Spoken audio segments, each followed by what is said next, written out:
Point well noted. I will focus on that first part, then being the title. And I suppose when looking at the title, and while we didn't discuss this in any depth in the Select Committee, Mr Chair, I think it is important for us to consider at this point in this Committee of the Whole House stage what the appropriate title for this bill could be. And I've given some thought, Mr Speaker, to the members' intent behind bringing this piece of legislation to the House, and whether the focus on employer or employee, who it is exactly that the member is looking to protect or create harm for through this amendment. And I wondered, this title, Crimes, Theft by Employer Amendment Bill, if it would more appropriately be named something like the Crimes, brackets, we think all employers are thieves, bracket, Amendment Bill. Because certainly through the process of the Select Committee, it became clear that a number of the submitters seemed to think that it would be natural for employers to want to do this, that employers don't value the contribution that their employees make. Indeed, during the Select Committee stages, as some of my colleagues may recall, there was not data able to substantiate the size of the problem that the member is trying to solve. And so, that's particularly concerning to us on this side of the House, Mr Speaker, as we think about what we can do to get New Zealand going, to make sure that we improve productivity in this country, that we can focus on raising wages, raising salaries of employees. Frankly, when I'm door knocking like I was on Sunday in Whanganui, meeting members of my constituency, the everyday worker, Mr Speaker, their focus was on how their wages can increase. And my concern with the title of this bill, Mr Speaker, is it suggests something that is softer than the underlying intent. Certainly some of the submitters, maybe I could go as broadly as saying some of the unions who submitted on this bill, their views towards employers. And I think if the true sort of intent, the true understanding or feeling behind those that did support, or many of those that did support this amendment bill was appropriately reflected in the title, Mr Speaker, it may encourage some of my colleagues around the House who may be inclined to vote for this amendment bill to reconsider their position. Because I'm not sure that anyone in this House really actually wants to call employers thieves. And I think that there is a intent, a feeling, if intent is too strong a word, a feeling behind this amendment bill that there are many more employers, Mr Speaker, that have this intention than was the reality. Because certainly in the data, and I go back to the submission process, Mr Speaker, there wasn't data that was able to be provided that substantiated the true size of this problem, if there is really a significant problem at all, that was able to be provided to the Select Committee. And so, Mr Speaker, I would encourage the House and the member to consider ensuring that the amendment bill reflects the real feeling behind those that wanted this amendment to pass. And I would be interested, Mr Speaker, in the member's view of reflecting the true intent of the title in the title itself, as I have suggested, Mr Speaker. If the member is not open to my first suggestion on the title of this amendment bill, Mr Chair, I'm happy to provide alternative suggestions as the course of this evening goes on. Thank you. Mr Chair. Camilla Belich. Thank you, Mr Chair. I don't think that is a good suggested alternative name for the bill. I think this is actually a really well-named bill, and so I don't consider that we should be considering any alternatives to that. I would like to just reject the member's allegation that this is about calling employers thieves, or that there was any suggestion that all employees are involved in this type of behaviour. Of course, we know that most employers, the vast majority, are very good employers, just like most New Zealanders, but there is a place for the criminal law in New Zealand when crimes are committed.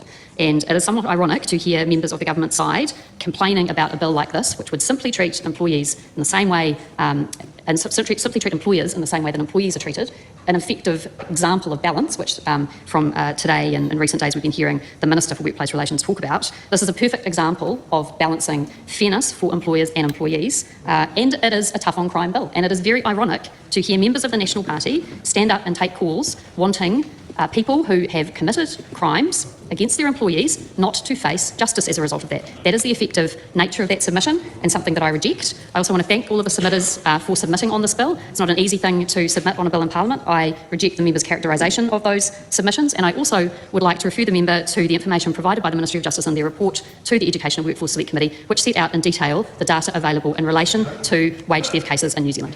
Mr Chair. Grant McConnell, just... Yeah, so here's an alternative name for the bill. Worker exploitation bad. We could call it that. Don't be a dickhead to your workers, Bill. Don't steal from your staff, Bill? Yeah. I mean, why are we defending employers that go out of their way to overwork their workers and underpay them? Why are we defending those people? Why? We don't want those people to run businesses. They're bad for the economy. And the thing is, the way our system's set up, you can have a company, let's call it Employment Exploitation Limited 1.0. And say you get caught out in the shit and all that sort of thing, and you can't sit there and hire staff on workplace and that. So you set up a new company, same directors, same shareholders, call it Worker Exploitation 2.0. And somebody will go, hi there, congratulations. You can sit down there and exploit workers again because you, under this new company, have no bad negative history.